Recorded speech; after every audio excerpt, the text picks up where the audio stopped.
अत्य वामन एकादशी व्रत कथा। इसे पर्वतिनी एकादशी भी कहते हैं। यह भाद्रपद मास शुक्ल पक्ष में पड़ती है। युधिष्ठिर बोले, भाद्र मास शुक्ल पक्ष की एकादशी का क्या नाम है? इनके कौन से देवता हैं? उनकी क्या विधि है और क्या पुराण में लिखा है, सो हमसे कहो। श्री कृष्ण बोले, हे राजन, स्वर्ग मोक्ष को देने वाली, सब पापों को हरने वाली परम पवित्र वामन एकादशी कथा मैं तुमसे कहता हूँ, तो नर्प सुनो। इसको जयंती एकादशी भी कहते हैं। इसके श्रवण मात्र से सब पाप दूर हो जाते हैं। अश्वमेघ यज्ञ का फल भी इस व्रत से बड़ा ही नहीं है। इस जयंती का व्रत पापियों को पाप दूर करने वाली है। जिनने वैष्णव ने भादौ के महीने में वामन देव जी की पूजा कर ली, उनको मानो त्रिलोकी का पूजन कर लिया है। श्री कृष्ण बोले, हे जनार्दन, पापों को दूर करने वाली कथा सुनो। हे नृप, पहले त्रेता युग में बलि नाम का दैत्य था।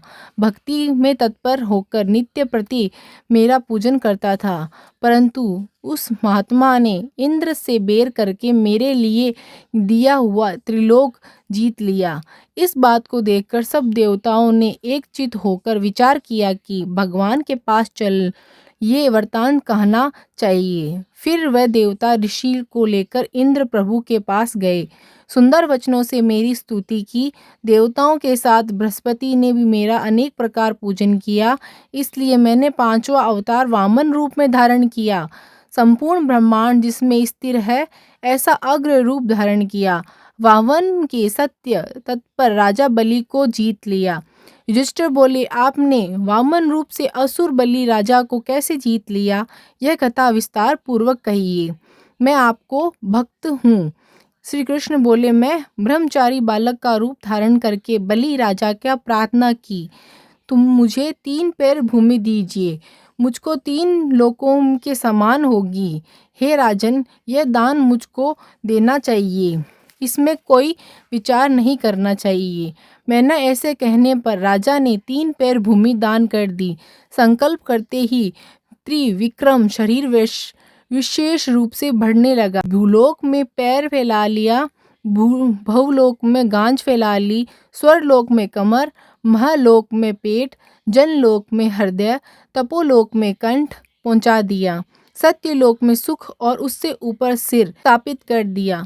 सूर्य चंद्रमा से लेकर ग्रह तारागण योग से यह आ गए। इंद्र से लेकर देवता, शेष जी से लेकर नाग, ये वेद के मंत्र में अनेक प्रकार की स्तुति करने लगे। तब बलि राजा का हाथ पकड़कर मैंने उससे कहा कि एक पैर तो पृथ्वी, दूसरा पैर तो स्वर्ग नाप लिया। हे अनंग, मेरे तीसरा पैर के लिए स्थान बताओ। इस तरह कहने पर राजा ने अपना मस्तक दे दिया। तब मैंने उसके माथे पर एक पैर रख दिया।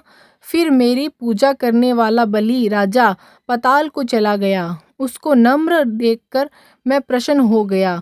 उससे कहा कि हे राजा, मैं सदा तुम्हारे समीप रहूँगा। मेरी एक मूर्ति बलि राजा के आश्रम में निवास करती है, दूसरी मूर्ति क्षीर सागर में शेष जी के ऊपर शयन करती है। जब कार्तिक की एकादशी आती है, तब भगवान वहाँ शयन करते हैं। इस बीच में जो पुण्य हो जाए, वह सब पुण्य उत्तम हो जाता है। जो मनुष्य पापों को हरने वाली इस कथा को सुनता है, उसको 1000 अश्वमेघ का फल मिलता है।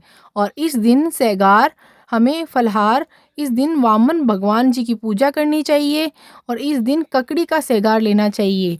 हरे कृष्ण।